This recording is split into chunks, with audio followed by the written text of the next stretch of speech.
What's up, everybody? It's Blind Spot Vlog.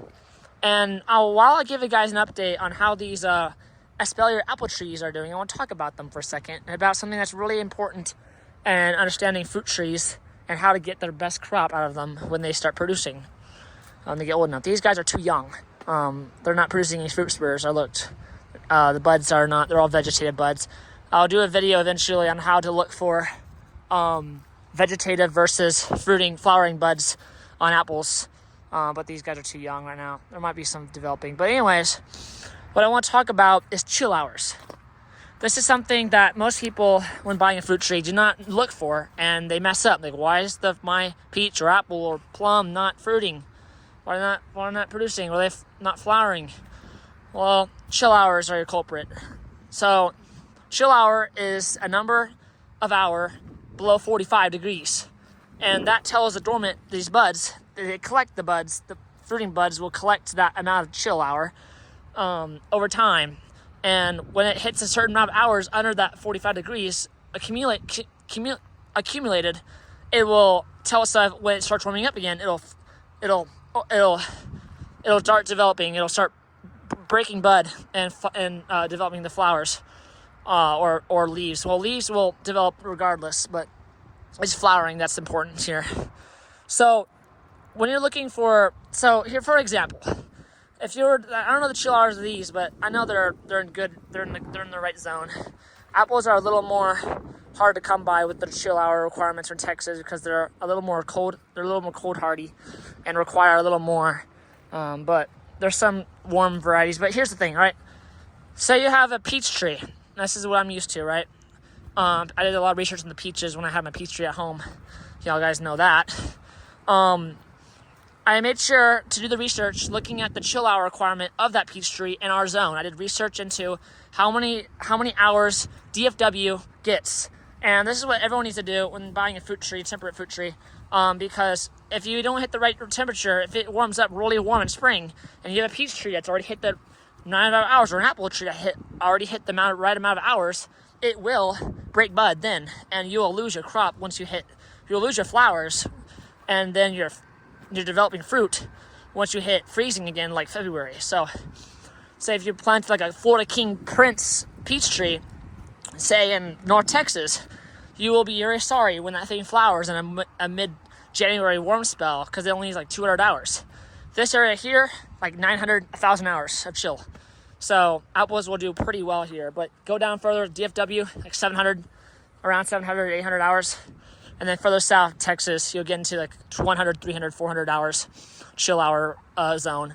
So it's really interesting because it's so weird because like the science behind how chill hour are collected is really interesting because say you have a peach tree, and I think the adaptation is culturally start breeding them to develop the chill hour requirement for certain areas. But wild, like, pluots, those are plum apricots, wild varieties of apples, like crab apples and stuff like that, they too have chill hour requirements, such as pears and stuff like that. They developed an adaptation to protect themselves from a freeze, so they don't wake up too early. So they have like an internal clock system in a way that tells them, okay, I collected this many hours, I will wake up. It's not. There's two different methods to the chill hours. There's one that's below. I forgot what it was, but there's one that's colder than the other, and there's a theory of there's like two different types of charts that you can go by, the methods of chill hour. Because some research says that it's this, or some research says it's this, but in general it's 45 and below. Some say it's not below 32, some say it is below 32, and that really changes the difference. So, but I think it's anything below 45. I did a lot of research. I think it's anything below 45 is your chill hours. So these buds are starting collecting it now. They've been under 45 degrees for a while, and I believe in not this year, the coming year, since this is grafted, we should start seeing some flowering buds next winter, not this winter. There might be one I'm missing here. You never know. See these guys right here? That.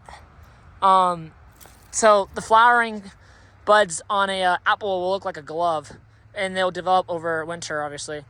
And then a vegetative bud will look very small, but it's too early right now. But they'll be on the side like a spur, like that, and over time these will develop, get bigger each season, and then there'll be a flowering spur constantly every year, and it's really fascinating.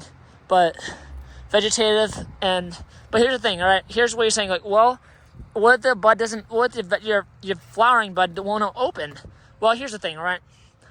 So when an apple tree opens its buds, it first puts out leaves and then it flowers, like right after it put out some leaves.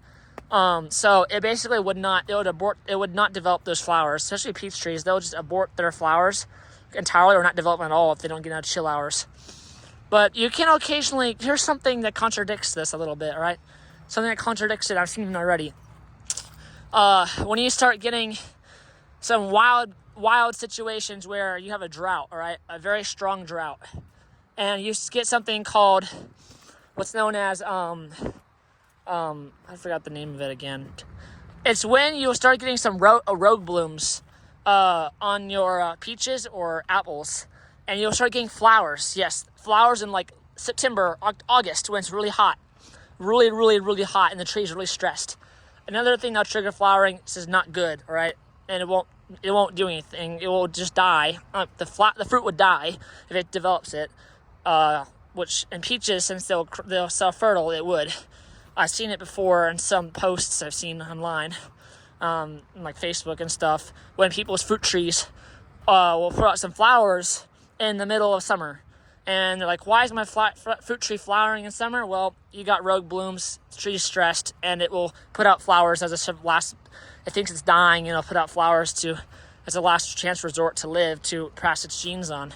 So that right there is really interesting as well in itself, and I don't exactly know how that works with why rogue blooms happen in summertime.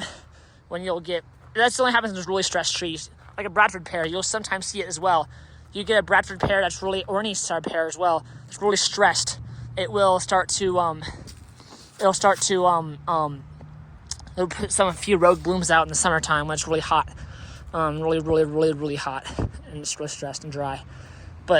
And I've seen it actually go into full bloom. It almost dies. The tree almost dies. I've seen it. And it goes into a beautiful flowering display in the middle of summer because it's so stressed. But this is not natural. This is not normal. And this is not what's supposed to happen. But I actually have a picture of it. In the middle of, like, September, it was going into full bloom. The tree dropped all of its leaves. It was basically dead. It was in this park area. It was a calorie pear. Anyways, I just want to tell you guys about, these look good. And I'll give you guys an update on how these guys go into their first spring season. This will be a really fun project to see, and it'll be really awesome. But yeah, these are not going to be flowering probably until the following or the next spring. But there's got a lot of grafts on it. It's like it's like an apple cocktail. All of these fruits, all these varieties on it. It's be insane. But anyways, I just want to share with you guys teach you guys some stuff about how that works. See you in the next one, guys.